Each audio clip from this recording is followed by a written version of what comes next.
Hi, pinagpalang araw nga po pala sa inyong lahat. Ito nga po ay sa public market ng Tanay Rizal. Ito nga po ay pumukaw sa akin, kumbaga umagaw sa akin ng atensyon. Ang batang ito ay nagtitinda po ng kuhol. Base nga po sa kanyang kwento, siya rin po ang nangunguha niyan sa palayan na may tubig. Ayan nga po ang kanyang kinukuha para daw po may pambiling bigas ang kanyang magulang. Hindi ko po alam kung nasaan po magulang niya, pero sabi niya po, siya rin po mismo ang nangunguha niyan sa palayan at tinitinda niya nga po ito sa Tanay ng palengke. Kaya sabi ko sa kanya, ewan ko po, dito po ako napadpad sa lugar niya.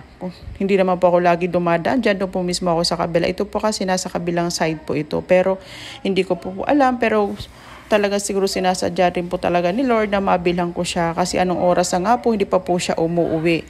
Halos mag-aalaon na po yan ng hapon or mag-aalas 2. Hindi ko pa matsansa yung time. Pero ito pa po siya. Hindi pa nga po umuwi yung bata. Kaya sabi po ni nanay, yung kasama niya po sa pagtitinda, hindi niya po ano-ano yung sinanay na tumutulong sa kanya sa paglalagay sa plastic, bilhan ko na nga daw po yung paninda ng bata para daw po makauwi na dahil anong oras pa nga po ay wala pa pong bumibili ng kanyang paninda.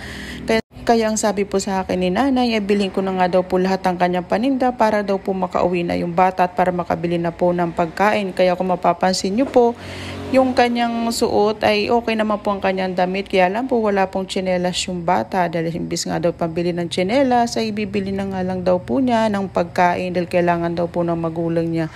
Kaya kung sino man po ang magulang nito, saludo po ako sa anak nyo, saludo po ako sa inyo sa pagpapalaki nyo po sa anak nyo. Talaga napakabait, napakasipag sa murang edad niya po.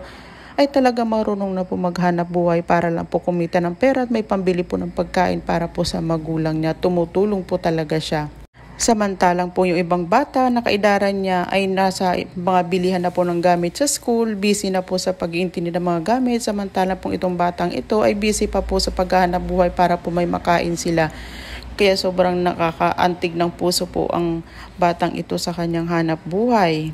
Sabi ko nga sa kanya kung pumapasok siya sa school, ang sabi naman po niya nag-aaral daw po siya pero kailangan daw po muna niya ng pambili po ng pagkain. Kaya ito naman si nanay, ang sabi po sa akin ay bilhin ko na nga daw po lahat ng kanyang paninda sa batang ito at para makauwi na daw yung bata at makabili na nga daw po ng pagkain dahil anong oras na nga daw po ay hindi pa po nakakauwi yung bata dahil wala pa nga po itong benta. Kaya sabi ko sige bibilhin ko na nga po lahat yan at para makauwi na at makabili na po siya ng pagkain.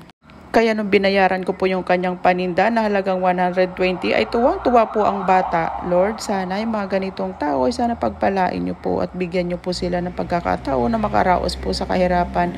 Lalo na po yung mga ganitong bata na nagsusumikap po sa buhay. Sa magulang naman po ng batang ito, saludo po ako sa inyo sa pagpapalaki po ninyo sa anak nyo. Talaga napakasipag at napakabait po na huwag po siyang pababayaan.